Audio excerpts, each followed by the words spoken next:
Hey guys, welcome back to my channel. My name is Whitney and I'm an intuitive tarot reader. By intuitive tarot reader, I mean that I read tarot more so intuitively than I do, by the definition or by the book.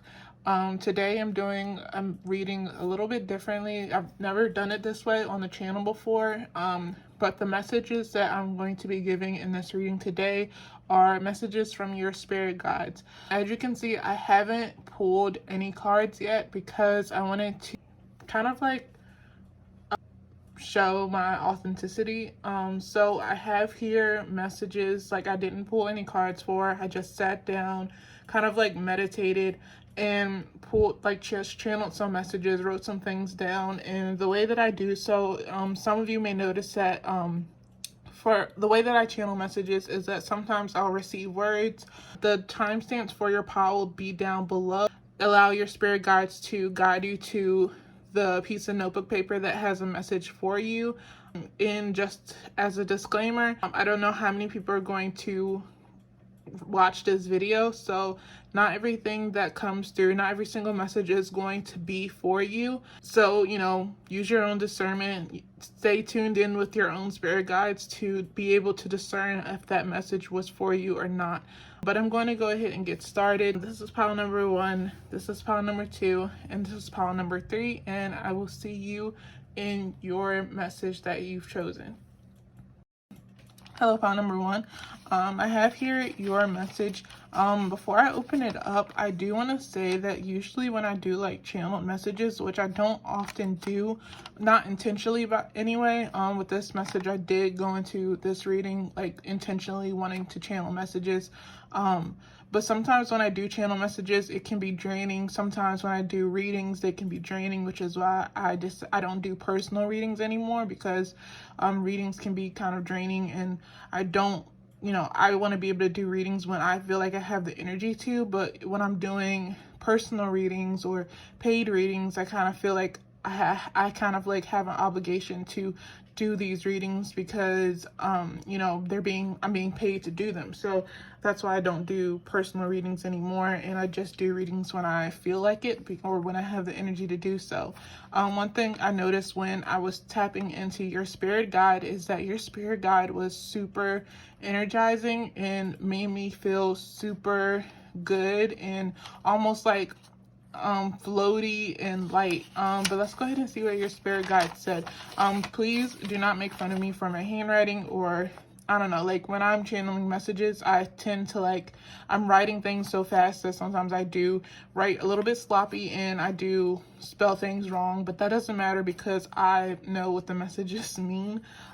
So the first thing that came through was just the word relief and light, because again, that's how your spirit guide made me feel. Your spirit guide brought a lot of relief in. Your spirit guide felt like it was very light energy. They also showed me a door down a hallway. I'm gonna get into this door in a minute, but the feeling that this door gave me, it was like a door that was kind of like hidden from you, or it was like locked away. In your spirit guide guided you to this door, and you're meant to go down this door. But it's like almost like the door that I was seeing, it's almost like kind of like this ominous feeling door. There's nothing bad behind the door, but it's just like the feeling that you're currently in this hallway. It's like almost like in a scary movie where like the character runs into this door like out of nowhere, and it's like in this creepy looking kind of like half lit hallway. That's kind of like what I was seeing with this door down a hallway. And then I also got the message the left side, because when I was channeling your message, I was getting like kind of like tinglies, or like my left hand started itching. I feel like with that, your spirit guide brought that to my attention, because your spirit guide actually like pulled me away from that. Your spirit guide was like, don't pay attention to that, like look this way. And I feel that you may have someone in your personal life may have tried to do some like left hand, no, I don't want to say magic, because I don't feel like it was like intentional magic, but I feel like, you know, I don't know if you know this, but like the left side is usually associated with something bad or malevolent. And I feel like someone like, I don't want to say that, I don't think this was intentional, like someone like intentionally put some bad energy onto you. I feel like this was mostly unintentional, and I feel like what your spirit guide is trying to do is to pull you away from that and to ignore it and don't give it any attention. Because especially, like, one thing I tell people, like, when it comes to like curses and hexes, like, one of the things you definitely don't want to do is give attention to it, or be like, oh my god, someone put a curse or a hex on me, because by doing so, you're basically giving power to that person. Sorry about that, I had a phone call from my mom. But yeah, like, your spirit guide doesn't want you to pay attention to any of that, what's going on the left side.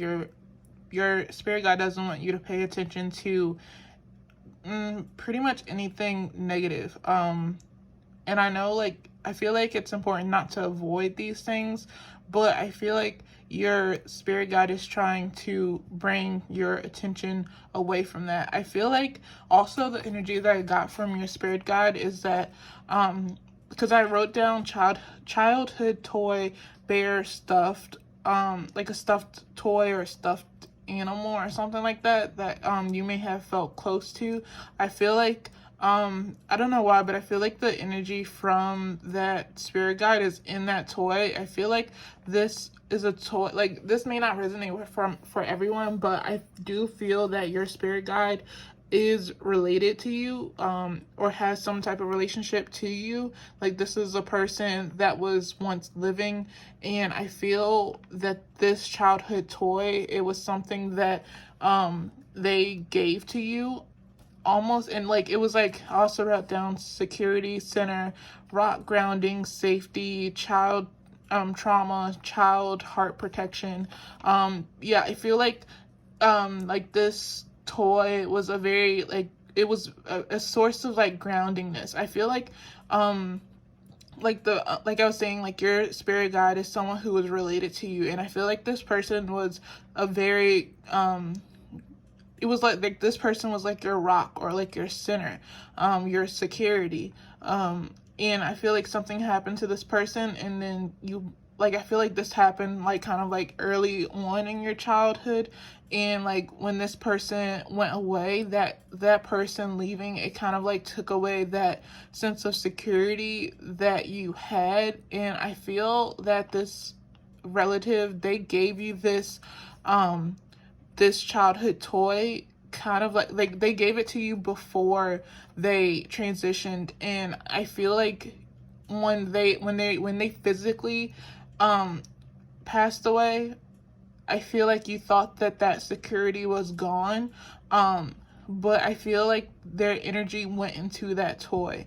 I feel like anytime you've been in a situation where you felt triggered, or anytime you felt intense, like fear or sadness or stress, and anytime that you, like, after feeling that, you felt like this sudden rush of coolness or relief, I feel like that was your spirit guide bringing you back to center, and bringing you like that was your spirit guide grounding yourself and bringing you out of that darkness, and like bringing like this veil of relief over you. I feel like I also wrote heart protection. I don't know if I read that yet. And this is where I wrote related. And then I also wrote down, don't be afraid to do the scary thing, because you've been in much more scary situations. See, this is what I'm talking about, like, where I don't even know sometimes what I was writing. Yeah, but basically, you've been in much more scarier situations than this, and whatever, you know, like, after you faced all that you've already faced, like, they don't want you to be, like, they're saying that you don't have anything left to be fearful of. I'm not saying that you shouldn't be afraid, but they're like saying, like, you've been through the worst of it. And so, like, I feel like that kind of like relates to like the door I saw in the hallway, because there's like the feeling that I got, it was like hesitation of wanting to go down that door out of fear, because you're not sure what's in there. So it's like you already know, it's like the feeling you already know what you faced so far. You've already dealt with that. And so like this door in this hallway, the reason why it feels so scary is because you haven't been through that door before. So you don't know what's behind that door. So it's really hard for you to move past that threshold into something new, something that gets you away from this trauma and insecurity that you may be presently in. And I feel like this is your spirit guide's way of saying like it's okay to go down this door, because you've already faced the worst of it. There's nothing to fear behind this door. What else did I write? Okay. So yeah, I also wrote that this is nothing compared to what you've been through. You are safe because you have protection. I feel like for some of you, like I feel some people are aware kind of their spirit guides, but I feel like for you, you're not aware that this spirit guide is around you. Like I said earlier, like I feel like when this person transitioned, you felt like that safety and protection that person brought into your life, that they took that with them when they left, or like it left you without that protection and stability, but you still have it, it's just in a different form. And I am like a strong believer that like people sometimes have to transition because our spiritual abilities are limited by our physical bodies. So for you, this person transitioning, it was necessary, because even though you felt like they were a source of protection for you in this physical realm, in order to do like due diligence and to protect you in the way that you needed protecting, they needed to do that in the spirit on the spirit side. Like they couldn't do that on the physical side, so that is why they had to transition. Like their work, they had to like, I don't want to say that their purpose was up, but their purpose couldn't be served if they were to stay on the physical side. Like they had to transition to the spirit side in order to help get you through this door. I feel like that is their responsibility, is getting you through this door and making you feel safe to do so. And that's why I feel like, I don't know why, but I feel like that, I don't want to say, I'm not saying that you guys dabble in like negative magic or left side magic or anything like that, but it's like I feel like it's almost like the left side is tempting to you. So by that, I feel like the left side is like being like bad things or more negative things, and I feel like you guys are tempted to go on that side. I don't feel like I'm trying to figure out how can I say this, because I don't feel like this is like you doing bad things to others. I feel like this is you being tempted to do bad things to yourself. And I feel that your spirit guide is trying to get you to this other side. I don't know why, but the drugs is coming up, or like substance abuse is coming up for some of you. This isn't going to resonate with everyone, but it's almost like there's like some type of habit that's occurring that is like self-destructive, and it has to do with something that happened to you as a child. And for you, like these self-destructive tendencies are a way for you to, it's almost like, yeah, it's like a security blanket. Like it's like, I don't know why, but I feel like maybe in your childhood, like you were hurt or something, and so and it's like almost like the only way, it was like the way to protect your inner child from getting hurt was to hurt yourself. So it's like if you hurt yourself, then the hurt that comes from outside of yourself, it's not going to cause as much harm. It may even deter the amount of harm that is put on you. And I feel like your spirit guide is trying to get you from that, get you away from that, get you into a safer environment. And I feel that this person, this security, this spirit guide, I feel like this person, they try to bring you to the safe place before they transitioned, and that's another reason why they had to transition, is because they weren't able to do that in the physical realm. They weren't able to bring you to the safe space, to the secure space while they were living. And so that is what they're trying to do in this, on the spirit side. I do feel that whatever, I feel like there was this toy, or like this stuffed bear or the stuffed doll or something like that that this person gave you. If you still have it, I feel like you need to find it and maybe try to communicate with it. I don't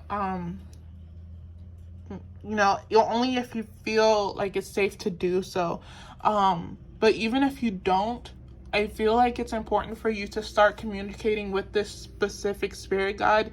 You can like speak out loud, or you can journal, or you can pray to this person. And if you don't have this specific childhood toy, I'm hearing that it may be, it's recommended that you try to find one, like a replica of it or something that looks similar to it, because I feel like through this toy, it's gonna help you to feel connected to this person. Because like I said earlier, like you feel that because this person isn't here physically with you, because they've transitioned, you feel like they took their security, their groundedness, and their safety away. They took that when they left.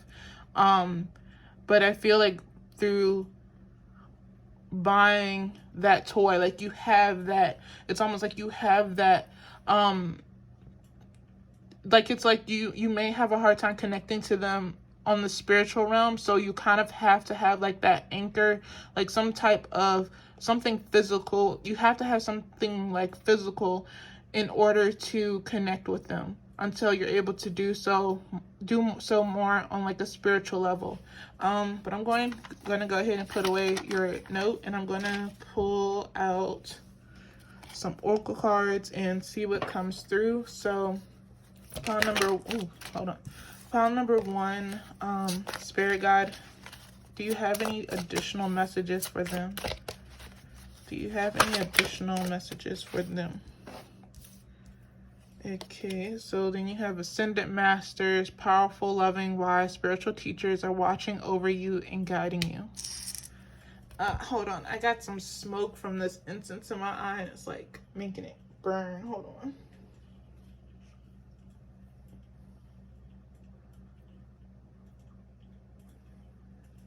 And it's crazy how I'm like talking about the left hand side, and it's my left eye that's like burning.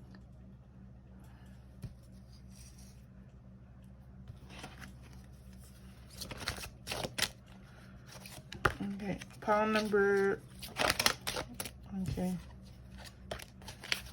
one, spirit guide, do you have any additional messages for them?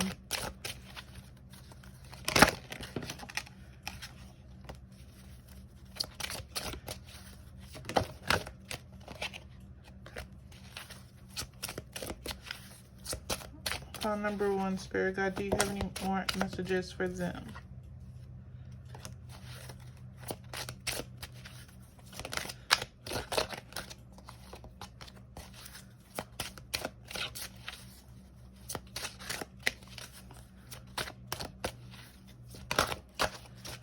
Okay, I know you're flipping these cards over, but can you flip one over on the table, please?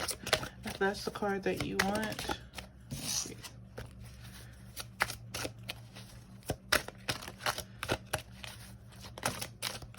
Okay, you're pulling too many cards. Can I get one card at a time, please?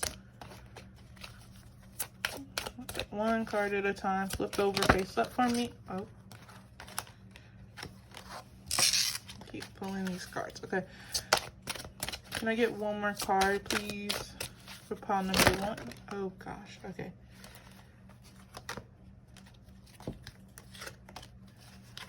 those in a minute. Okay, so the next card you got is Heart Chakra. The answer that you seek is in your heart right now. Be open to giving and receiving love. Hold on, my eye is still burning. With the Ascendant Masters card, the first thing that came to mind is like how like I don't know about all these Ascendant Masters, but I know like for some of them, like they basically had to like sacrifice something in order to ascend. And I feel like that's kind of like how the spirit guide is coming through, is that they had to give up something in return for ascension. So it's not your spirit guide, but it's like they had to give up their physical body in order to ascend, to assist you. And I feel like it does have something to do with your heart, because I think I did write down something about the heart in your note.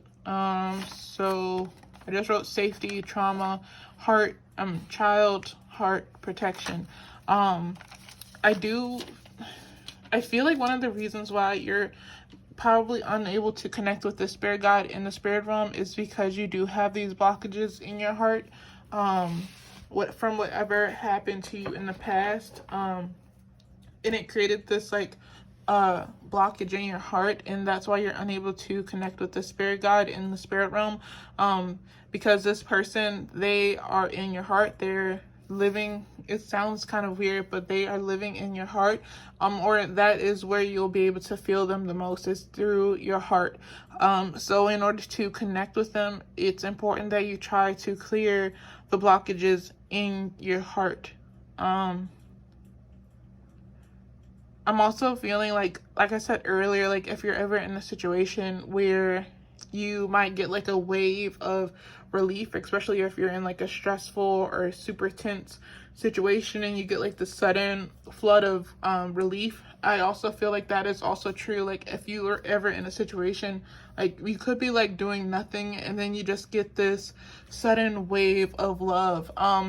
I'm also being called to like talk about like my own experience with my ancestors and how I started to, when I used to like well, I still do, but like when I first made an ancestral altar and I first started sitting down with my ancestors, and like of course some of my ancestors I don't know, some of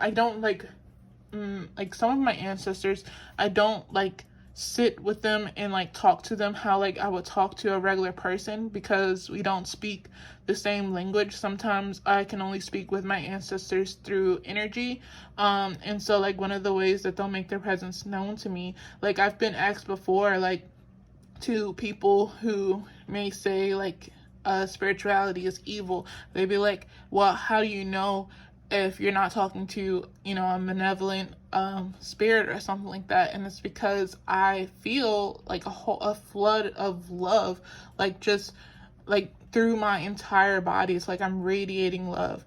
And I feel like in order for you to communicate with this spirit guide in particular, like you're gonna have to like try to work on clearing the blockages in your heart, because I'm feeling like that's like the only way that you'll be able to communicate with the spirit guide, is through like those feelings. Like sometimes like communication isn't always like messages or like me, like how I'm speaking to you right now. You know, like I said at the beginning, like in the intro, that I receive messages a bunch of different ways. Sometimes it's not always like words. Sometimes it's like seeing little visions. Sometimes it's a feeling. Sometimes it's an emotion. Sometimes it's like a random word. It's not always like a clear like sentence. Like it's a puzzle that you have to like be able to put together. So pile number 1, what other messages do you have for them?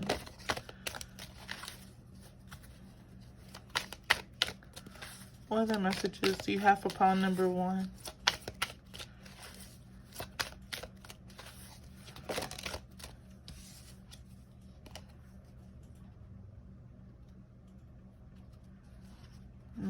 Okay, so this card just came through and it says relinquish self-importance. And it says personal importance or taking things personally is the maximum expression of selfishness because we make the assumption that everything is about me.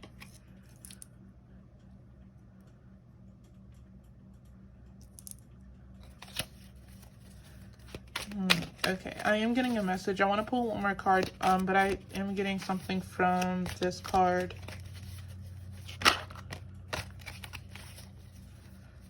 Okay, can I get one more card from this deck, please? What other messages do you have for pile number 1?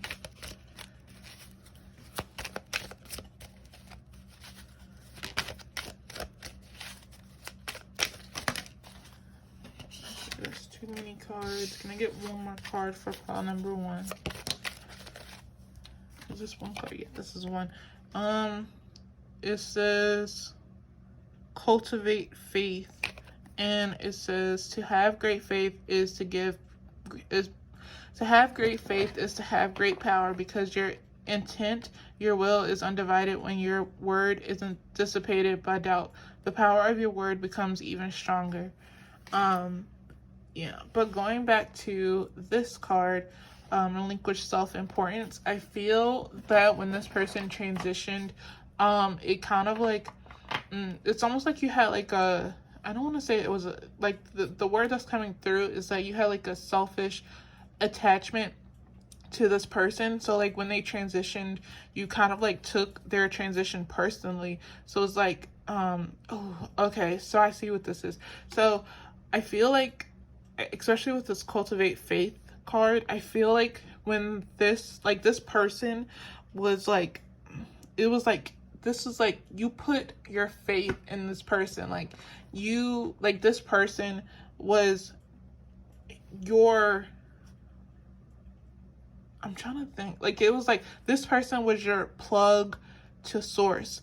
So it's like this person was your connection to God.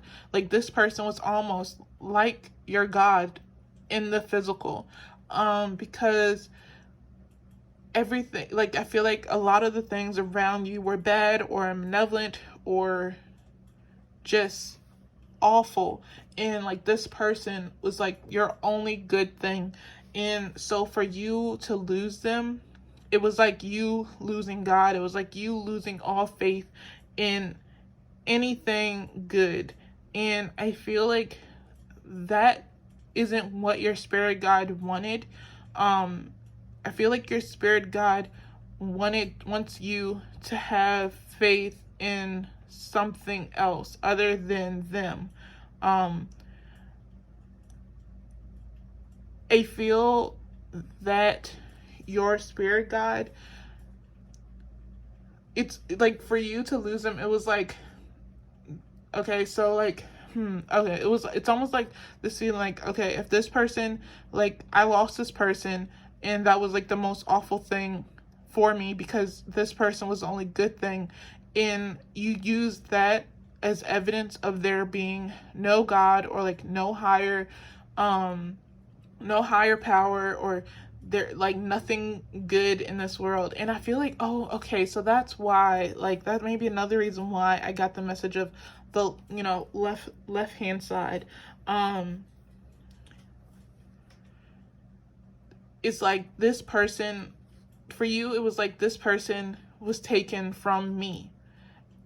And I feel like what you're like, I feel like this isn't from your spirit guide specifically. I feel like this is directly from source, and I feel like this is source saying like that is a selfish way to think, or that is very selfish to like a selfish like that is something very selfish to say, because this person wasn't taken from you.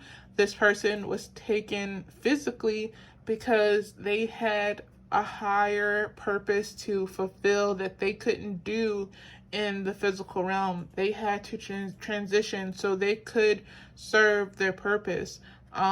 It's almost like source is almost like being, it's like I feel like source is being more stern with you, because it's like the message I'm getting is to basically like stop trying to receive pity. Stop being like, what is the, I don't know how to say it. It's like, stop feeling sorry for yourself and be more grateful. That's the message I'm getting. Because it's like this was done for you. And so I feel like this is coming from source. Like, this card came from source, and like this card is coming from your spirit guide. Because I feel like I said earlier, like I feel like your spirit guide was like, when they were still alive, like their connection to God was like your only source of connection to God. Like, I feel like the person that transitioned, they did have some type of faith. They did have some type of belief system, and it was very strong. And when they transitioned, like, they took that with them. And I feel like that is something that your spirit guide is wanting you to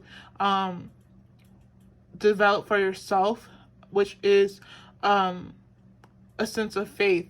I believe, like, the people, like, I feel like there's like kind of, I don't want to say just two types of people, but like I do believe that like there are, like, I mean, not literally, but there's like two type of people. Like, there's the people who have a faith not because they built it, but basically they were taught to believe in something, and so that's why they believe in something, or they're fearful of not believing in that thing, so that's why they believe in it.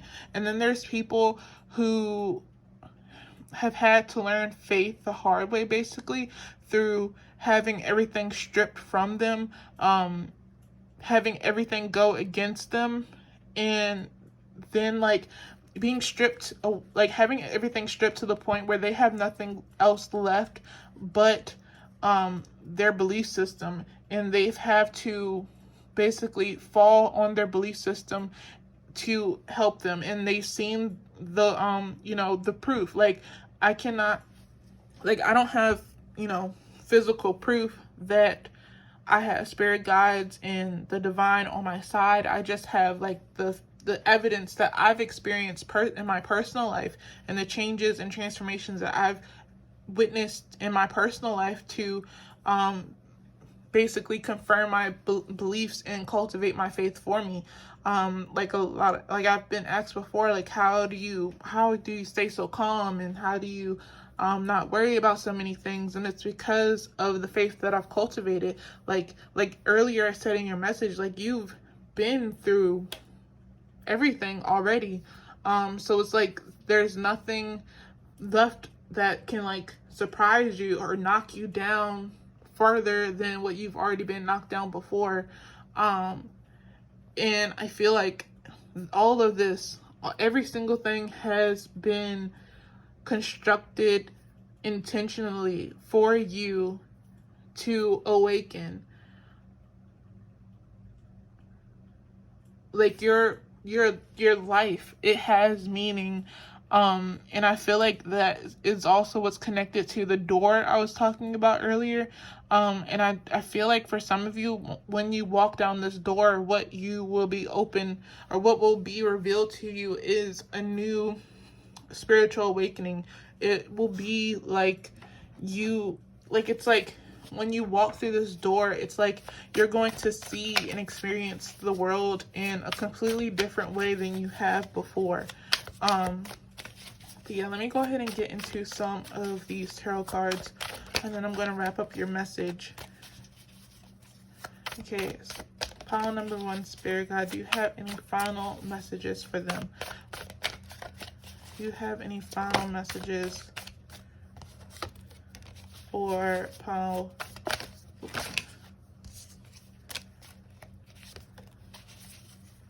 Do you have any final messages for pile number 1? Okay, I know you're flipping them out, but can you please place them on the table for me?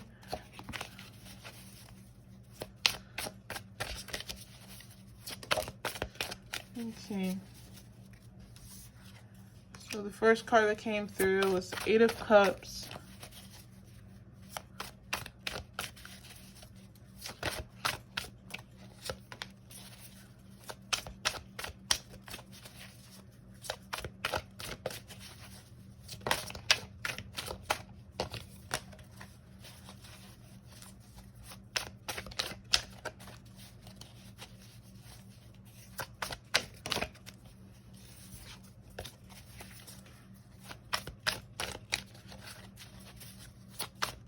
Yeah, what I'm hearing with the Eight of Cups is it's important for you right now to, I feel like there's an environment that you're in currently, and I feel like your spirit guide doesn't like that you're in that current environment. I feel like the message I'm getting is that like the people who are in that environment right now, like they are dark, or they have like a lot of dark energy attached to them, or like it's almost like their future is also very, very dark. And it's like your energy within that environment, it doesn't make sense at all. Because it's like your energy is light, or what they're showing me is that you haven't like been able to tap into that light energy yet, because again your heart chakra is blocked. So I'm hearing that you have to like separate yourself from that environment and distance yourself, because like they are kind of like doomed.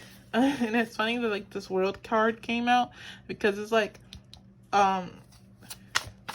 it's kind of like that, like it's like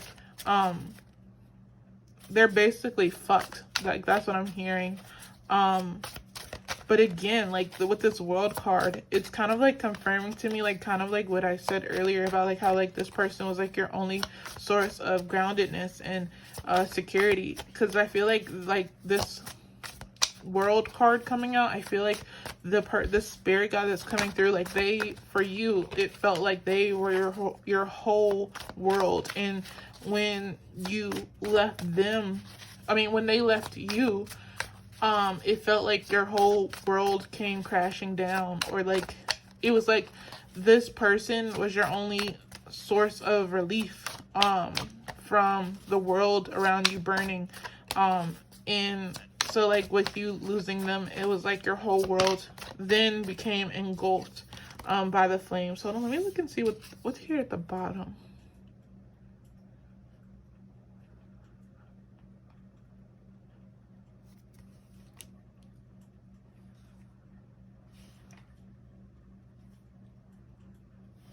Okay, I'm also hearing with the world card transition.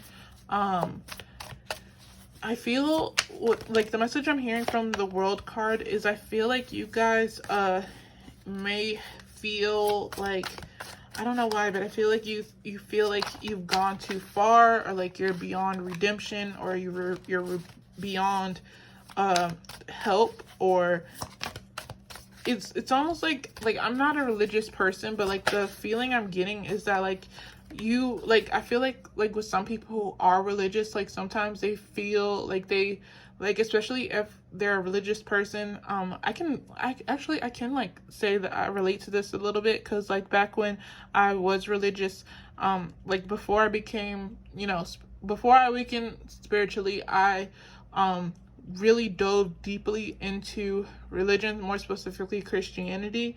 And I remember there was a time where like I was like, I feel like it was like from me being hurt, or me not me being unhealed. Of course, I want to like disclaim that I'm still not healed. I don't like anyone who claims that they're 100% healed now is lying to you. There is no such thing as a person being like 100% healed. But there was a time where like I was being like super self-destructive, and then I went back to Christianity or religion, and for me going back, it was like kind of hard, because I was like I felt like I was like damaged goods in a way. I don't know if hopefully that makes sense. But it's like that's kind of like how you feel, like I was saying, like you're in this environment that is like dark and full of dark people, and you're the light. And I feel like you may feel like you don't deserve access to your light because of some of the things that you've done. But your spirit guide wants you to know, like, you are the light no matter what. Like, it doesn't matter what you've done.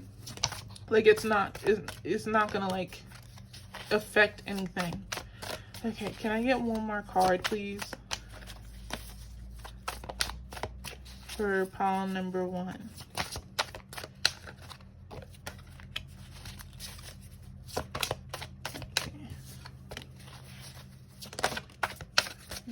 so the last card you got was an Eight of Swords. Okay, so with the Eight of Swords, it kind of like, and it's funny how it like kind of like falls towards this card, because I feel like, again, like this card is kind of like coming from source itself and not really your specific spirit guide. But I feel like your final message is that your spirit guide and also source doesn't want you to see yourself as the victim. It's kind of like it's time for you to create distance or escape from the cage that you've put yourself under. Like I was saying earlier, like about how like someone may have put like left hand magic or like ill intentions on you. I feel like that may have been yourself doing that to yourself as well. So I feel like one of the last messages that your spirit guide wants you to know is to stop doing that to yourself. And of course, it's something that's easier said than done. It's going to take work. It's going to take unconditioning and reconditioning yourself. It's going to take building, I feel like your spirit guide that's coming through, it wants you to, I feel like they first want you to start reconnecting with them and rebuilding that relationship with them, even though, they're not here physically. I feel like they want you to do so on a more spiritual level. And then, like, I feel like that's kind of like your first stepping stone to rebuilding your faith and your connection to source. So they want you to first go through them, and then when you feel comfortable, to start building a relationship and faith within yourself, and then when you feel comfortable and safe to do so, to build and cultivate a relationship and faith with source. And all of that combined will help you to unlock your heart chakra and to gain access to your light and walk through the door that I mentioned at the beginning of your reading. So that's all I'm seeing for you, pile number 1. I hope you were able to take something from this message. Let me know in the comments down below if you did. I'll put all my information down below in the description, as well as the cards that I use. Don't forget to subscribe so that I will hopefully see you in a future reading. But I hope you enjoyed this one, and I hope to see you soon. Hello, pile number 2. I have here your, I don't even know if this is a letter, but it's just like your channel message or the things that I wrote down. I'm going to go ahead and just read through this, and then I'll like talk about what I'm going to first read through this, and then I'm going to talk about what I wrote down, and then I'm going to pull some tarot cards and some oracle cards to, get some more clarification on your message. So I'm just going to go ahead and like read through everything. This might be like all over the place, but that's just because that's how I channel messages. So just hold on, and I will like explain things and I guess at the end. But I wrote, look up ahead, look at all you have to look forward to rather than what's been left behind. There's an attachment to the past trying to hold on to the connection that's left to try to reel you back in. Signs and dreams of the future. I just paused because my incense like popped and like split in two, which is, oh my god, that is so weird. I've never had that happen before, it was weird. Like it popped and then it split in two, and I feel like that kind of like goes along with your message. But it says signs and dreams of the future: gentle pull, forgiveness and self-compassion, feminine energy, angel. Pay attention to your shoulders, don't clench, don't hold on to things, give yourself more credit. But yeah, I feel like whoever your spirit guide is, I feel like I said, well, written down, I feel like your spirit guide is definitely a feminine energy, or an angel, and they are very gentle and compassionate with you. And I feel like they are around you because they want you to be more gentle and compassionate with yourself. I feel like if you ever like see like I don't know, like vision. I don't want to even call them visions because I don't think you feel that they are visions, but it's almost like a daydream. If you ever have like daydreams about your future or things that you desire or see for yourself, you may get like emotional after like having these visions, because it's like almost like, oh man, like I wish I could live that or I could have that. And I feel like your spirit guide is like you can, because you can have these things. Like they're not just daydreams, they're not just dreams, they're literal visions. And I feel like your spirit guide sends you these visions as something to look forward to. Like they're sending you these visions so that you can realign your action to support and hold up those visions. But I feel like what's standing in the way between you and those visions is the past. I feel like you may have a tendency to self-sabotage yourself, or kind of like get scared, like as you like it's like you take like 10 steps towards your future and then you start to feel like new things that you haven't experienced before, and then you get scared, and try to run back to something you feel more comfortable in, something you feel more deserving in.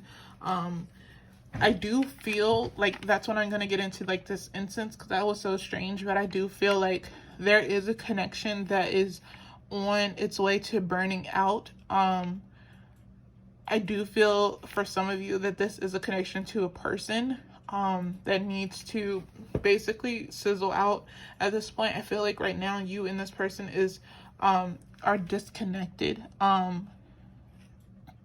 or like the energy of the attachment, like the spiritual or energetic attachment is it's still fading. It's still there, but it's very it's like it's there but it's barely there.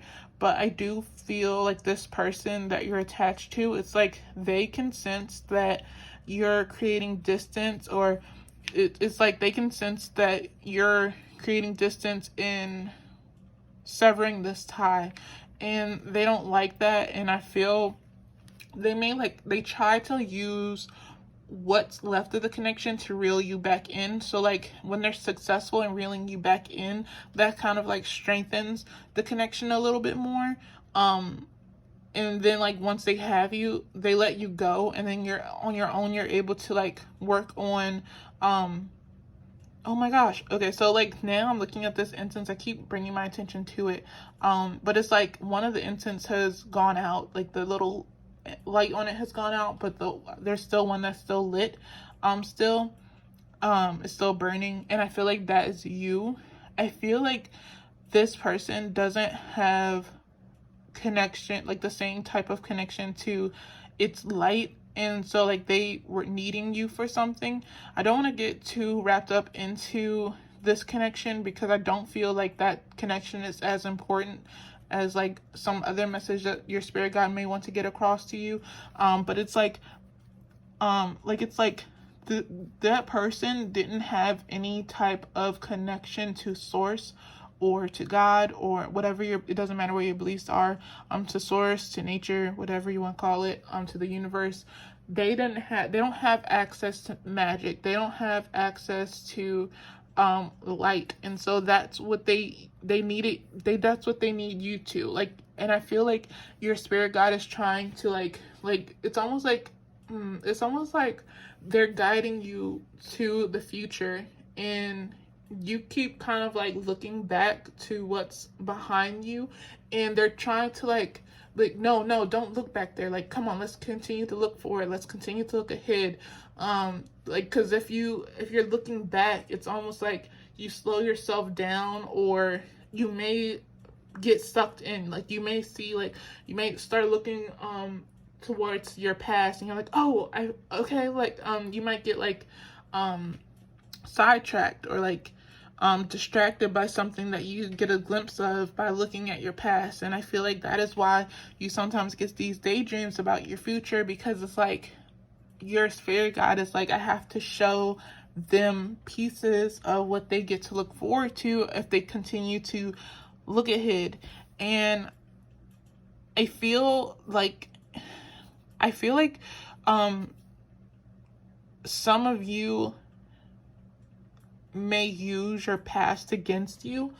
So it's like you I don't know, I think I did a I don't know, I think I did on like my Tumblr, one of the signs. I did like little tarot scopes for all the 4 elements, and one of the messages that came through is that um you're some of you are like using your past or this past situations that you've experienced as evidence to support why you don't deserve something to look forward to in your future. So it's like I'm just gonna use I don't know, I'm just gonna use like relationships as an example. So like this person that you may have dealt with in the past was like a bad person. They may have, I don't want to say they made you like not like yourself or have a lot of self doubt, because I do believe it's important that we take accountability for the things that we allow our partners to do. I personally believe that people cannot make us not love ourselves unless we allow them to do so. Like, it's not just them. And I also believe personally that like by putting all that power onto one person, like you're basically handing over your power to them. So like that's like keeping you from doing the healing that you need to do, because it's like all the power, all the responsibility is in their hands when you kind of like put the blame on them. But like going back to what I was saying, it's like you allowed this person to do these horrible things to you, or you may have put yourself in situations where the relationships that you were in weren't a true reflection of your worth. And so it's like you use these situations as evidence to support that you don't deserve the future that you deserve. It's like okay, so in the past all these shitty people wanted me, all these, like, I've been treated like shitty by all these different people in the past. And so you use that as evidence to support your belief that there isn't a person that's going to treat you right or treat you the way that you deserve, because in the past you've only experienced shitty partners who didn't give you what you deserved. And that's just an example, but it could be like a multitude of different things. Like, okay, and it could like reflect not even just your relationships, but like everything in general. So it's like another example would be not just like your romantic relationships, but even your platonic friendships. Like, for example, you may have been in a position where your friend circles, like it was like you were like the backup friend. For example, let's say you were like the backup friend, and like your friends never really, like, you weren't first choice to be hung out with. Like, you were kind of like, if someone else like bailed, you were like the last option. And so like going forward, like, I don't know, in your life, and you want to have a career where you have to be the leader, or you have to, I don't know, be liked in your career. And so it's like what's happened, you're using what happened in the past as like you being chosen last as evidence to support that in the future you cannot get ahead or be the leader in your career, because in the past you were always chosen last. And I feel that that's something that your spirit guide wants you to move away from. Your spirit guide wants you to know that there is no correlation between the past and the future. The only correlation that there is that your past may have been evidence, like the way that you're currently seeing, like the things that you experienced in the past is like it's not evidence to support that you don't deserve the things that you desire in the future. If anything, the things that you didn't have in the past is actually evidence to support that you do deserve things in your future. Because I feel like, I personally believe that, like, when it comes to our personal spiritual journeys, like, I feel that our whole life is about lessons. Like, that's pretty much it. Like, we're meant to experience lesson after lesson after lesson after lesson. And I feel personally like the things that we desire, I do believe that we are supposed to, like, for some of us, we're supposed to experience the exact opposite of the things that we desire, because that kind of like creates more desire in our hearts for those things. It kind of like strengthens that desire to have those things that you desire taken away from you, if that makes sense. So I feel like that's kind of why you experience the opposite of those dreams and desires that you have, because they, like, those situations that you experienced in the past were meant to strengthen those desires and dreams in your heart. I do believe that your spirit guide also wants you to show yourself more forgiveness and self-compassion. And why is that?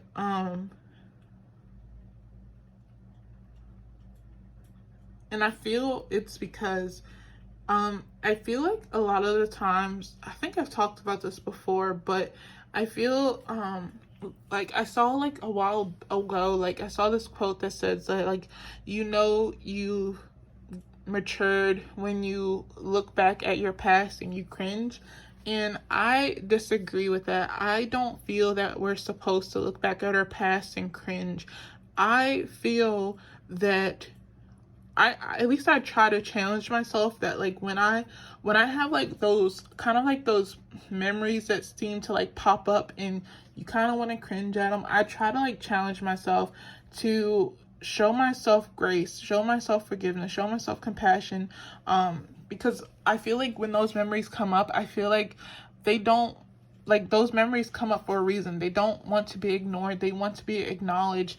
That past part of yourself wants to receive some type of acknowledgement, because at the end of the day, the person that we are today is not because of the person we are today. The person that we are today is because of the things that our past self went through. And so we may feel like, some of us may feel like we wish we hadn't have gone through certain things, or we hadn't made certain decisions. But if we hadn't have experienced those things and made those decisions and messed up in those ways, it's very questionable of whether or not we would be that person that we are today. Like, we would not be who we are today without the person that we was yesterday. Like, if, like, that person that we was yesterday didn't exist, the person that we are today would not exist. So I feel like it's important for you to give yourself more forgiveness and more compassion and more grace. And again, your spirit guides wants you to loosen up. I did get the message to, like, pay attention to your shoulders, because you may tense up around your shoulders. Also, don't clench and hold on to things. Like, I feel like some of you may have the tendency to be kind of like a perfectionist, or like, I don't know why, like, you're like you're super productive, and it's almost like you're using productivity to make up, it's like you're using it to make up for what you perceive to be mistakes. It's like again, it's like because you don't feel deserving of certain things, so it's like you have to work harder to achieve the things that you desire, if that makes sense. But I think I got to everything that I wrote down. Let's go ahead and start pulling some oracle cards. I'm gonna pull these ones first. So the first card you got is cut your cords. Ask Archangel Michael to clear any old attachments to fear that stem from past relationships, freeing you from destructive patterns. So if that's not a confirmation, I don't know what that is. It could be that Archangel Michael is one of your spirit guides, I forgot to mention though, like when I did get the message of feminine energy, like for some reason, like the spirit guide that's surrounding you, it does feel very familiar to me. Like I don't know, like I did get like a sense of everyone's spirit guides, and like I said with the first pile, that their spirit guide, it felt very it really energized me, and your spirit guide, to me, it felt very familiar. I haven't really connected with Archangel Michael that much. I did dabble in some of the archangels before, but I did get like the message of a feminine energy, like a mothering, like a spirit guide that's more mothering. I do feel like like kind of like Mother Earth, or like Mother Mary. Those have been like very nurturing, mothering energy, but mothering feminine energies that I have worked with, especially when healing myself, especially like my womb area, because I used to hold on to a lot of trauma and regret and shame and guilt in that area of my body, and those are the energies that came through to help me heal those energies. I don't know a whole lot about Archangel Michael. I think he's like known as the archangel that helps clear paths for people, but I'm not for sure. That may be something that you want to look into for yourself.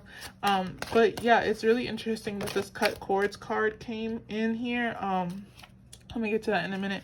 But it's like, it's interesting that that cut cords came through, because like I said earlier, like with the incense, I couldn't move my camera when it happened, because it's on like this little tripod thing. But yeah, it's like crazy how like it's split in two, and that kind of like symbolizes you cutting cords with those relationships. But I feel like that kind of like goes, like this card is saying that it goes deeper than just your relationships, and it's important that you cut cords with, you know, the old attachments that you have to old beliefs and destructive patterns that are keeping you where you are presently when you should be moving forward. And the next card that you have is Law of Attraction, and it says relationships and activities that you once enjoyed are now changing as you become more sensitive and aware of energies. Hold on, I need to take a sip of my tea.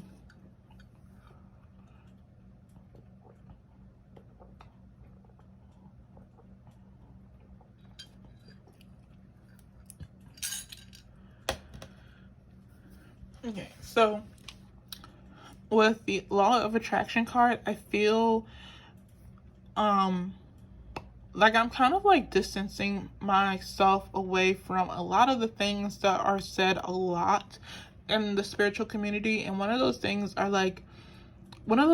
is that you are what you attract.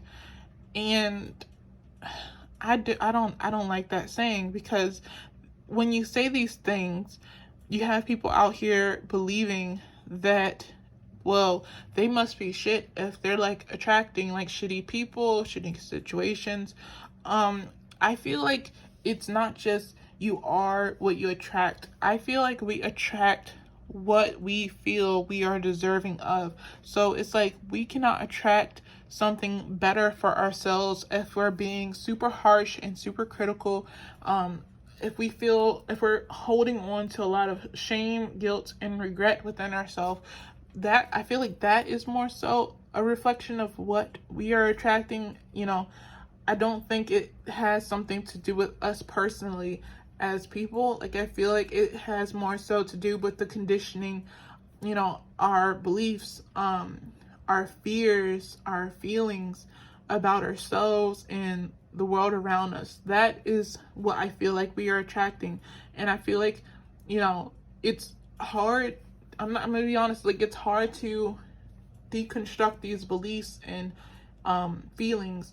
And I feel like one of the most important steps to that is becoming aware, because I feel like a lot of the times that people, like a lot of what is being attracted to you or manifested in your life are subconscious beliefs. So like these beliefs are something that aren't really like at the focal point of your awareness. Like they're kind of like buried deep. So I feel like before you can cut the cords or cut your attachment to those beliefs and feelings and conditionings, you first have to become aware of what those conditioning, beliefs, and feelings are.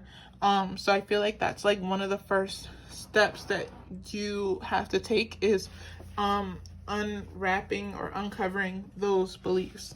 So yeah, let's go ahead and pull from this deck now. Okay, so pile number 2, Spirit Guide. What other messages do you have for them? Okay, so the first card that came through was Seek to Know the Truth. And it says, when you hear an opinion and believe it, you make an agreement and it becomes part of your belief system. The only thing that can break this agreement is to make a new one based on truth. Only the truth has the power to set you free. Okay, so with this card, I feel that you may be under, I don't think it's a literal spell, but I'm just gonna say spell just because it makes sense. But it's like you're currently under the spell of old beliefs, old truths, old conditionings, and in order to break that spell, like, oh, okay, so I see what this is. Okay, so like I just said, like your first step is to first become aware of what's buried in your subconscious, and I feel like the second step is this card right here, which is to then replace those old truths that you've unburied within your subconscious. And I do want to say that, like, it's not like a once and you're done type of deal. Sometimes, you know, things resurface. Sometimes things you know, we become reconditioned with new beliefs based on like our personal experience. So I feel like as humans, we're supposed to always be self-aware enough to know when our beliefs are limiting us. And I feel like it's important for you to know that, like, you don't have to stay stuck in certain belief systems. Like, it's important for you to, like, I feel like the message that's coming through is that, like, you may be seeing the book and becoming getting overwhelmed. So it's important for you to take it chapter by chapter instead.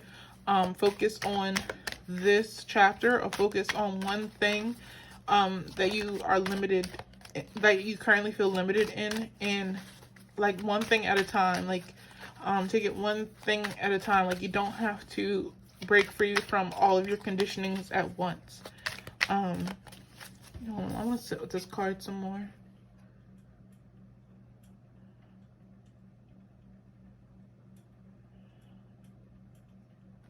Okay, this card is also reminding me of like how, like, I don't know, this was like a while ago, but when, like, I do these exercises, like, I don't know, I like to do them during full moons. I like to do a lot of releasing and evaluating of my current subconscious fears and my current beliefs, and checking to see which beliefs are limiting me in any type of way. But this card is like pointing out to me how, like, a lot of my self-limiting belief, well, the limiting beliefs I had about myself didn't come from me. Like, once I started doing the shadow work and diving into some of the beliefs that I had about myself, I realized that a lot of these beliefs or these truths that I had about myself did not come from me. They came from outside of me. They may have came from something someone said to me, even though, you know, their intentions weren't to make me feel bad about myself. It could have been like anything that I took personally and took to heart. And so, like, over time, the things that someone else said to me became rooted in myself. So, like, I would hear these things being told about myself from my own voice, but like once I started doing the work of deconstructing these beliefs, I realized that these beliefs didn't come from me. And once I came to those realizations that these beliefs or these truths didn't come from me, I started to be able to discern these voices more. By that I meant that like I wasn't hearing these things from my voice anymore. They were coming from, I was hearing from the voice of the people that they came from. So it became easier for me to basically throw away these beliefs when they started to come up.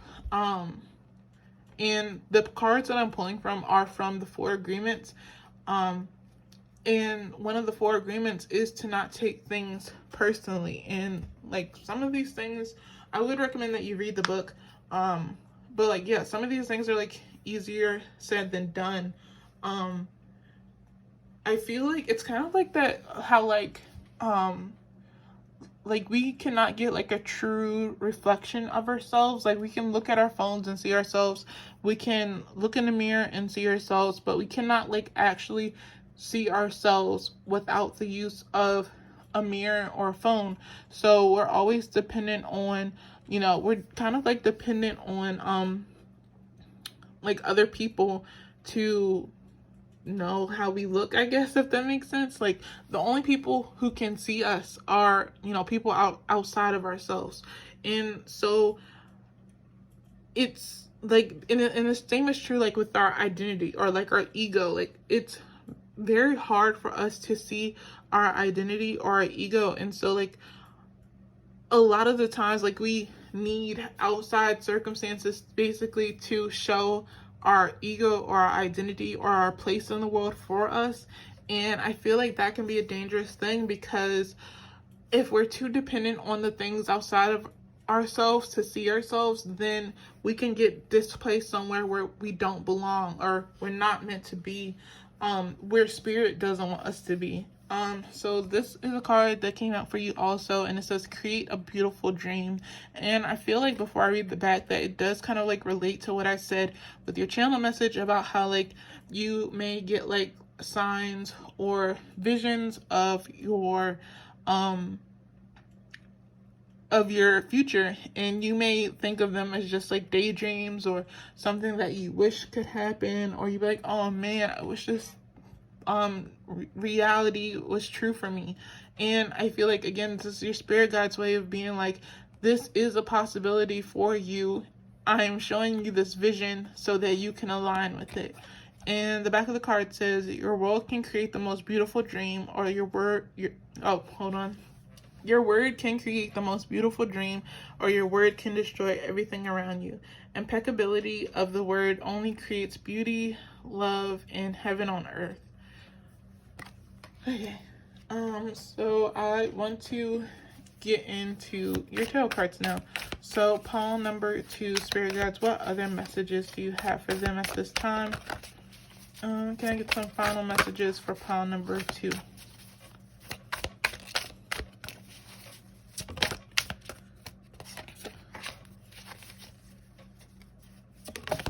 Okay, so these cards are flipping out, but I want them to land on the table so that I know for sure that this is for them.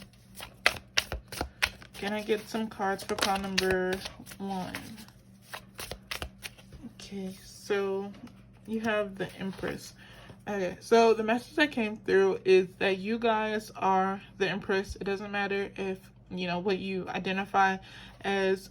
You guys are the Empress, and you guys are deserving of so much. I feel like naturally, like, you guys radiate attractiveness, and I don't mean that just like on a physical level. Like, this is what, like, you guys attract, like, you naturally attract what you deserve. The problem is that you've had people around you who are like the opposite of that. You like, I think I did say this earlier, how like there may have been like this connection you may have had with this other person, and how they are disconnected from something that you are connected to. This could be something that you are connected to and they're not. You have the ability to attract what you deserve, or you have the ability to attract what is meant for you. And the people around you may have been locked away from that. And so the only way they had access to do so was by being around you. Or what could have happened is they wanted you to feel like them. And so in order to make you feel like them, they had to drain your source out of you. And I feel like also with the Empress card that your spirit guide wants you to know that you don't have to work harder to gain the things that you deserve. You do not have to work harder to create the dream that you have. You just have to be willing to attract that dream. You have to be willing, the Empress, she has all that she has, not because she worked for it, but because she knows that she is inherently deserving of it. And I feel like that's kind of like the energy that you guys are being called to try to embody. I'm also hearing the message of like mirror work. Like that may be something that may be necessary for you. Because I'm getting the message that like kind of like how like your subconscious is mirroring back to you in this physical reality. So I feel like mirror work is going to be important for you when it comes to like seeing yourself. I feel like it's important. Like I feel like doing mirror work and speaking affirmations is going to be really important for you. Another thing I'm hearing is going to be important for you is I hear people like, I don't really do this a whole bunch, but some people who like, I see like little TikToks and stuff of people like manifesting, and they talk about like putting it in first person. So like if they're trying to manifest money, they'd be like, I have money or something like that. I actually feel for you, what's going to be more beneficial for you is to like, instead of doing it in first person, you know, you can put whatever your name is. So for example, my name is Whitney, so I'll put like, Whitney is deserving of all the recognition that she never got as a child. And whatever the thing is for you, that's important for you to write down. But you know, maybe write down, you know, your name and write you are deserving of, and then go back and write, you know, your name and that you have that thing, and then go back and write, you know, your name and you are thankful for having that thing. Okay, so then you have the Ace of Hazards, and also I forgot to talk about the moon.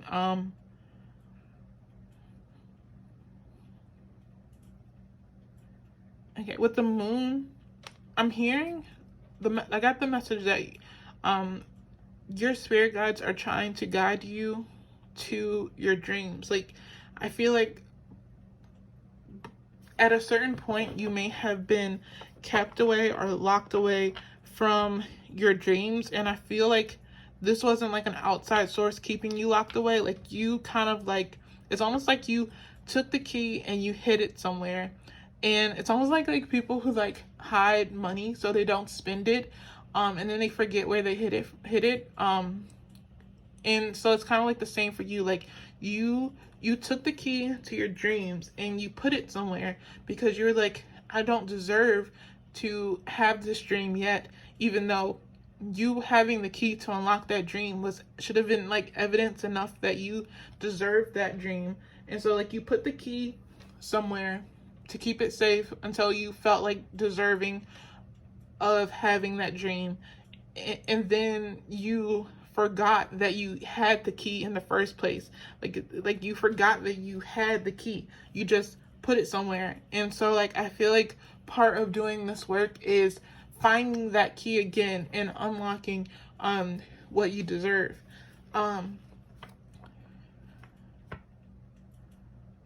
Okay, with the Ace of Hazards, I'm getting, it's almost like you being reborn, and it's almost like you kind of, it's like the image that I'm getting is like you, it's like I'm coming back to take what's mine. Like I'm coming back to take my shit is what I'm hearing. It's like you may have had people kind of like knock you down, like them trying to like put you in your place, because it's like the light that you radiate, they find it very intimidating. And so like I said earlier, like they kind of want you to be on the same level as them. And so like because you allowed them to do so, it's almost like you gave them access to your, I don't know, like access to the universe, or your access to God. And so it's like they kind of like, it's almost like they kind of like buried you and hoped that you were they buried you in the hope that you would forget yourself. Like it's like they buried you in the hope that like your dreams will forget about you, or like people would forget about you, and then you would forget about yourself. It's like, okay, like we're gonna bury this person and hopefully it'll just be gone and forgotten. But it's like your spirit guides are working with you to help you realize who you are and what you're deserving of.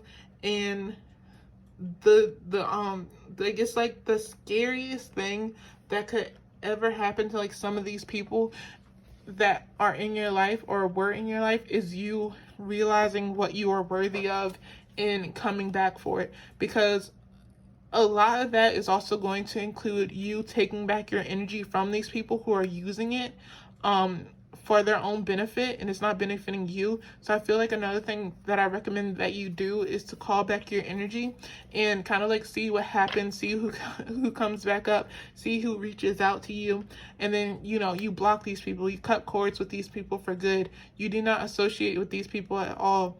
Like you leave these people in the dust. And I don't feel like you're not that type of person. Like you're not that type of person to brag. I feel like you're very humble. I feel like you're not the type, you don't have like super duper big ambitious dreams. Like you kind of like have very humble dreams. But I feel like I just get this energy like your spirit guides are working to assist you on getting back every single thing that you deserve. But that's all I'm seeing for you, pile number 2. I hope you were able to take something from this message. Let me know in the comments down below if you like this message. All my information and stuff will be in the description down below. So if you want to like follow me on Tumblr or anything like that, you can. But yeah, don't forget to subscribe so that I can see you in a future video, and I hope to see you next time. Bye. Okay. Hello, pile number 3. I have here your message that I'm going to just read through, and then I will kind of like talk about like what I wrote down with you, and then I'm going to pull some oracle cards and some tarot cards at the end to get some clarification and any further messages from your spirit guides. So yeah, like I said, I'm just gonna like read through this, and then I'm gonna talk about it at the end. So the message I got for you was boat, waves, seasickness, disoriented, misplaced needs to be or looking to be placed somewhere, not sure where to place you, Harry Potter, sorting hat, traveling, packing, home is temporary, feelings of sickness, homesickness, and disorientedness will go away after letting go of identity. You belong anyway. What? I think I wrote everywhere, but I think I was supposed to write anywhere. Not one place. Oh, wait, okay, so it says feelings of sickness, homesickness, and disorientedness will go away after letting go of identity, or feelings. I think I was supposed to write feelings you belong everywhere, not one place.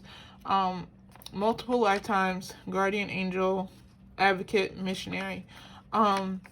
So yeah, like one of the first things that came through to me when I was like trying to focus on your energy or the energy of your spirit guides, it was like I got like kind of like, well, I don't like riding on boats anyway because I do get seasick. But yeah, like I got like this image of a boat. Well, a boat. I didn't see the boat, but I just got the feeling that I was on a boat, and it was like dark, and there was waves like kind of crashing all over the place. And I did get seasick. I felt disoriented, and I didn't know where I was or how to get somewhere else. And I feel like that's kind of like that was me so picking up on your energy and not so much your spirit guides. But I feel like the energy that I did get from your spirit guides is that they aren't sure where to place you. And I did write like the Harry Potter sorting hat, because I don't know if you've ever watched Harry Potter or read the books, but when on during Harry Potter's first year, when he put on the sorting hat, which was meant to sort him in which house, like Gryffindor, Slytherin, Ravenclaw, or Hufflepuff, it kind of like the hat was like going back and forth, like, I'm not sure if I should put you in Slytherin, like you would do really well here, or I should put you in Gryffindor because you would also do really great here.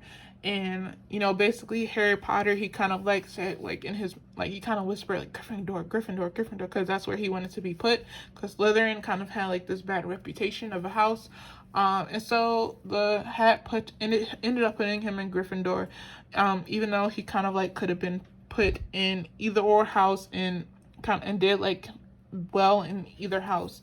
And I kind of feel like that's kind of like the energy that your spirit guide has, is that they're not really sure where to place you, because it's like you could do well in like almost any position, or it's almost like putting you in a box.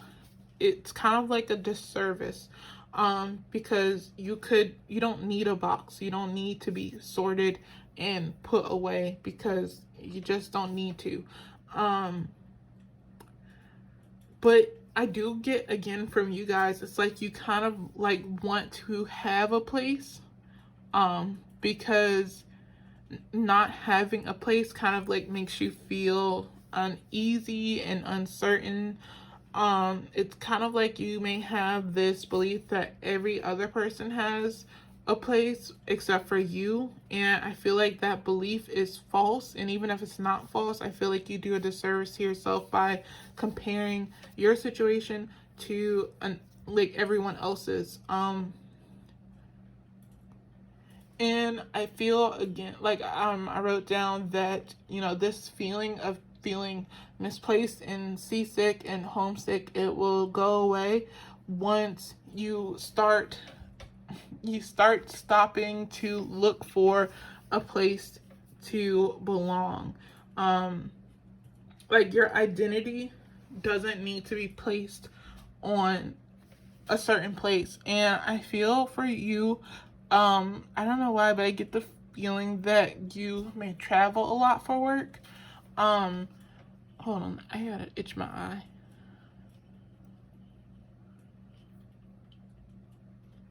And did I write that down? Oh yeah, I did write down multiple lifetimes.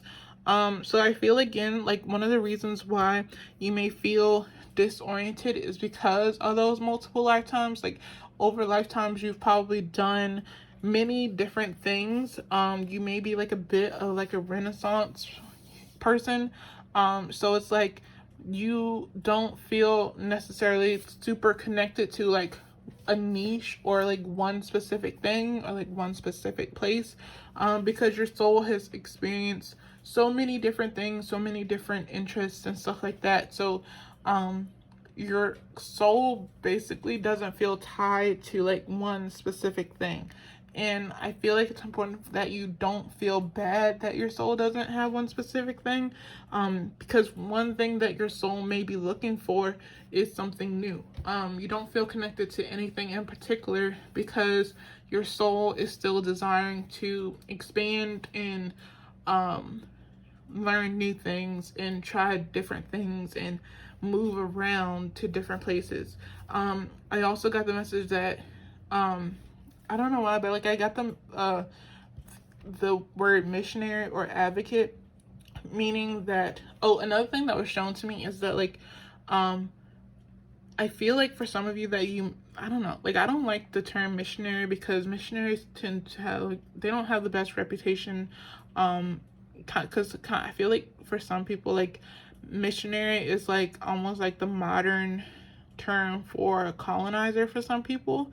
But it's kind of like that's like the word that came through, like it made sense to me. So I don't know if that's like something that you guys do in this lifetime or something that you did in a past lifetime.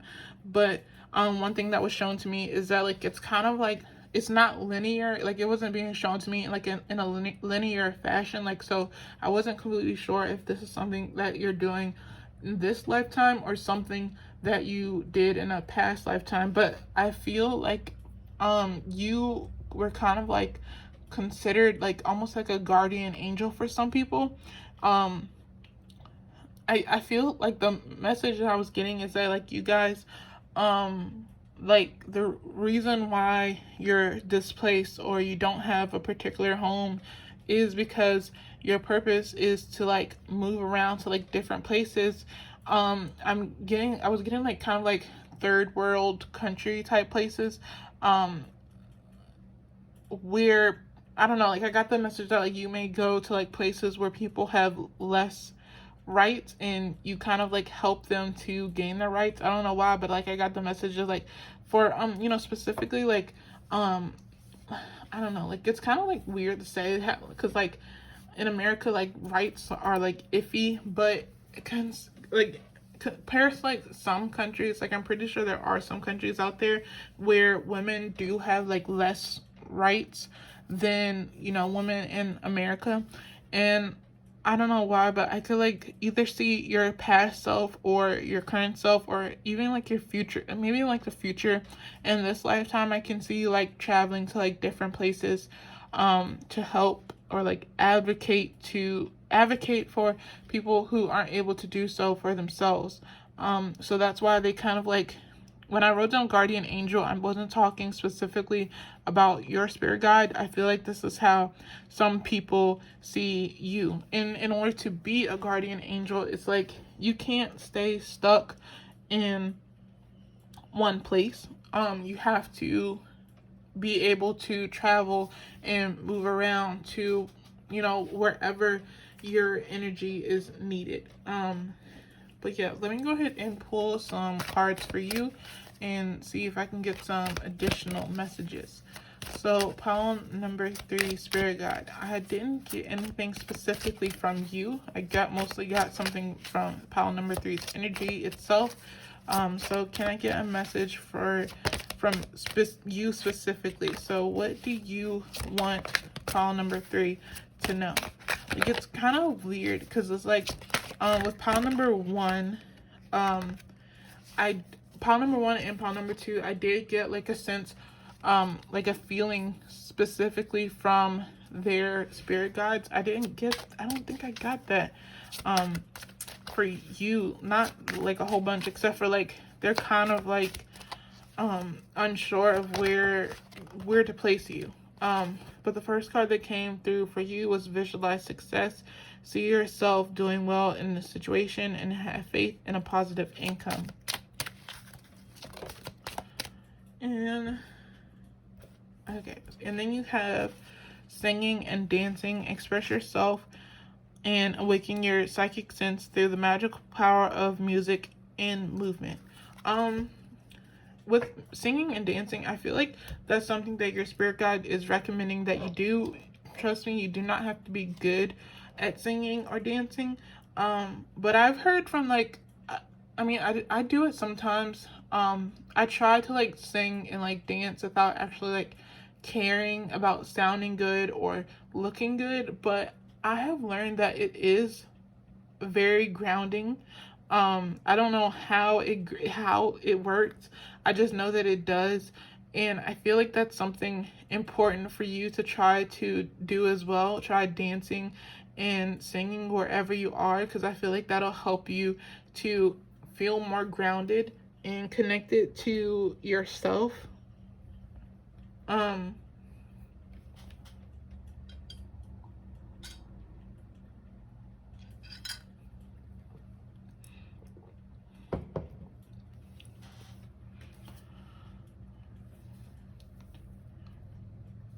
I also feel like with singing and dancing, especially if you're able to let go of trying to look or perform a certain way, I feel like it will help you to connect with a level of, a certain level of authenticity and help you to discover who you are, because I don't feel like, again, like I said, I don't feel that there's like a specific niche for you.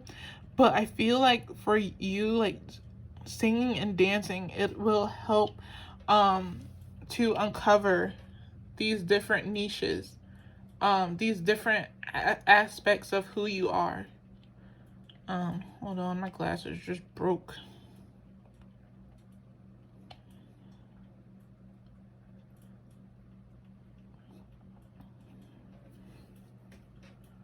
And with this visualize success card, I'm hearing that it's almost like you guys have a gift of not being, it's almost like you guys are gifted where you don't have to, you're not stuck in a certain identity.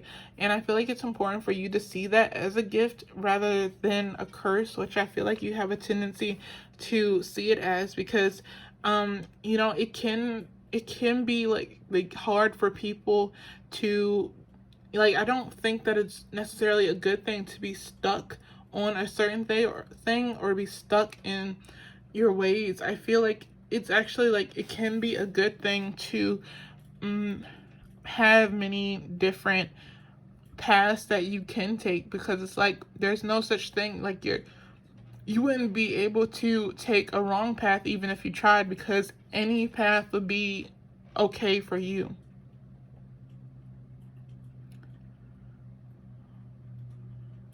I'm also hearing like with this visualized success that like you have the ability to like, it's almost like the image I'm getting is like a green thumb, and like when I think of someone with a green thumb, it's like they have the ability to basically make anything grow, like any type of plant, any type of vegetable, any type of fruit grow.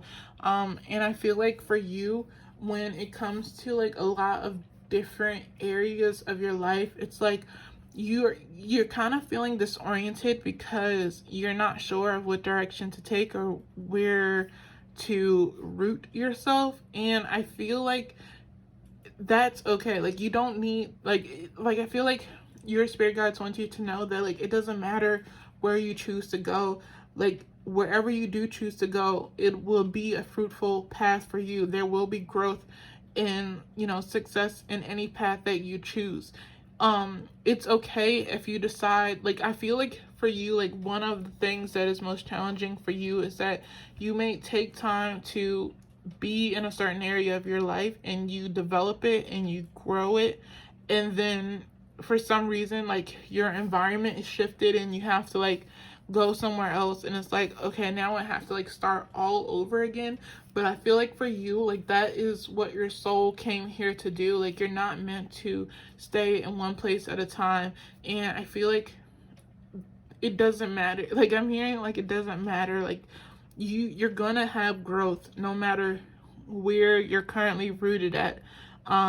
So it's like you may have a little bit of fear because it's like you spent like a lot of time and energy in this one space, like creating growth and cultivating it, and now you have to like leave it behind, and you may feel like disoriented around like not knowing for sure if this new area or this new space in your life is going to have growth in it.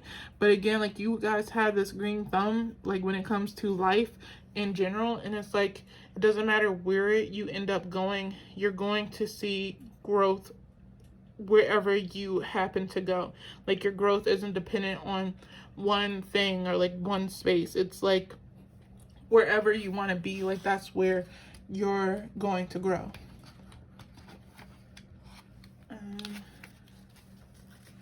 Okay, so I'm going to pull from this deck now and say, okay, let's see what other messages are coming through for you. Okay. So pile number 3, Spirit Guide, what other messages do you have for them? Okay. Okay, so this one says embrace your freedom. And it says you gain a huge amount of freedom when you take nothing personally. No spell can affect you regardless of how strong it may be. And if you live without fear, if you love, you will be happy with your life.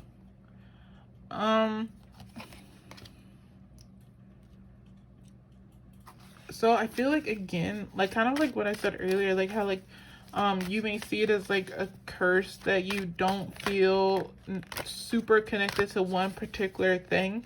I feel like it's important that you try, I feel like your spirit guide wants you to embrace the fact more that you're not tied to one specific thing, because I feel like through embracing that you're not tied to like one specific thing or a few different things, I feel like once you start the process of starting to welcome that and embrace that, I feel like that's when you're going to be cleared of these feelings of disorientedness and cease like being like feeling like homesick, because your home is like, it sounds weird, but like your home is like no home. Like it's like, so there's some people who need to feel like their home is like one specific place, and then there's people who want their home to be mobile so that they can travel all over the place.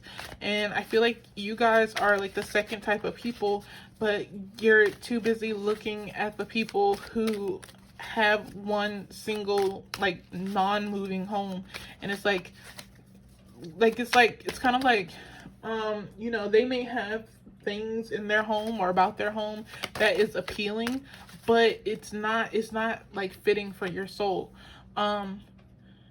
Okay, so I see. Then you have this card and it says everyone lives in their own dream. And it says all people live in their own dream, in their own mind. They are in a completely different world from the one we live in. So I feel like, this card is saying everyone lives in their own dream. And so I feel like it's important for you to not focus on another person's dream and for you to focus on your own dream. And this deck is from my 4 Agreements Oracle deck. And there is a book based like that these cards come from, and I personally would recommend that everyone reads that book. I know like sometimes like that book has like, it does have like a reputation of being like that one spiritual book that everyone is being told to read, and it doesn't really have like, it's kind of like, I don't know, like basic in a way. But I think it was like a pretty good book. I do think like you might be able to take something from it. But the author of that book, he basically talks about like how everyone is living in a dream and we are the creators of that dream, and based on how we create that dream, we like live in our own personal heaven, our own personal hell. So I feel like with you, the dream that you're created, or your soul wants to create this dream where you're not anchored anywhere, and you're kind of like going against your soul or the dream that your soul desires. And you're kind of like, it's almost like if you were able to take a peek at other people's dreams and like take a peek at their feelings of the dream, and it's like your desire for other people's dream isn't your own. It's like you kind of like feeling what they're feeling instead of like feeling what your soul is desiring, if that makes sense. So it's important for you to stay in your own dream, like to stay in your own channel and focus on that, and then you can like create your own heaven from that. But if you're too busy like focusing on other people's dreams and kind of like seeing them as superior to your own, I feel like that's when you start to kind of like put yourself in your own personal hell, which is something that you don't want to do.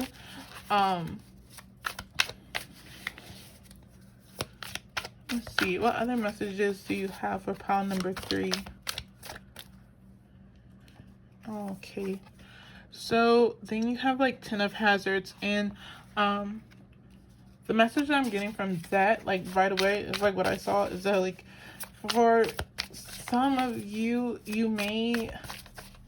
it's almost like you're kind of like feeling regretful that you don't have a solid place. Like it's kind of like you kind of like have this desire, like you don't want to settle down, you don't want to be in one place. And I feel like what's troubling you is that like because you don't desire to be in like one place, it's kind of like you can't like settle down, you can't like create a foundation or like I don't know, like for some of you, like this is about like a family, like starting a family. Uh I'm also hearing that some of you are fearful of starting a family because you don't feel super grounded, or like you have a strong foundation. And I feel like I'm getting a couple different messages. For some of you who may be feeling fearful that because you don't feel grounded, like you can't have a family, I feel like it's important that you ask yourself, is that something that you actually want? Or is that something that you've been conditioned to believing that you need to have? Like, I feel like because especially like with this card being like, I don't know, like a 1950s type of style. Hold on, let me try to show you guys like a picture, like, because I don't think this is like a, like, see how like this lady is dressed, like this is like, I guess 1950s, I'm not sure, like this is like a 1950s hairstyle, I guess, or 1960s, I don't know. I'm trying to show you guys a different example of it, like of like about how they're dressed and stuff.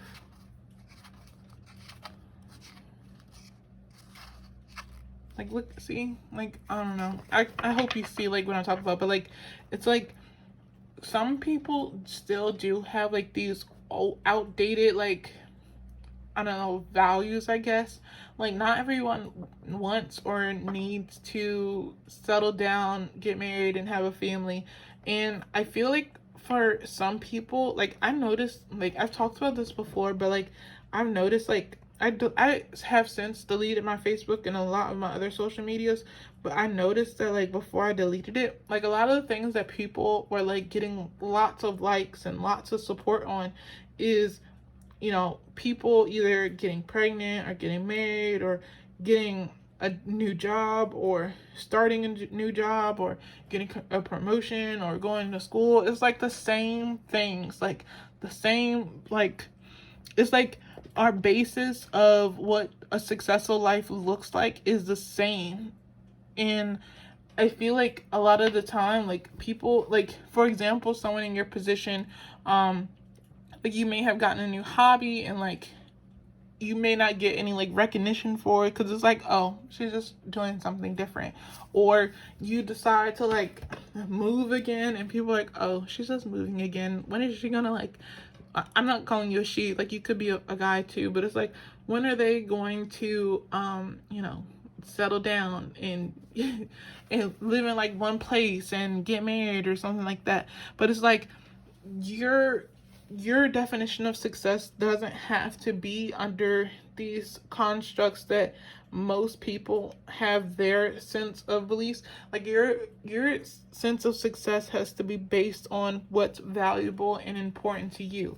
The other message that I got for this Ten of Wands is that some of you may be worried about starting a family because you don't feel like you're in a stable place. Like, for example, like if you're someone who likes to move around, I don't know, you could be have a partner, but you and your partner may be considering having a child, and it's like you're not really sure if you want to have a child because it's like you don't feel stable, you don't feel content in like one place yet. And I feel like it's important for you to know that that's not important. You don't have to stay in one place to have a child. Your child doesn't care where they are. All they care about is that their basic needs are met and they're happy and that they are loved. That's all that's important. Like, where they are isn't important. It's okay if you want to still live a nomadic life and have children. It's okay if you still decide to change your career even after you have children. Like, your children don't judge you off of that. Okay, so then you have the Hanged Man. And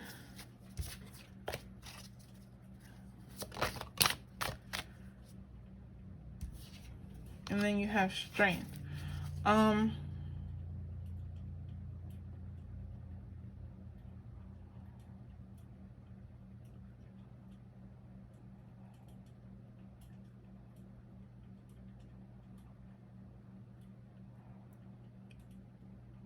Okay, the message I'm getting is that for some of you, like the energy I'm getting for you is that like you kind of feel like you're in suspension, or you're kind of like in limbo, kind of like it's like you're not really going anywhere.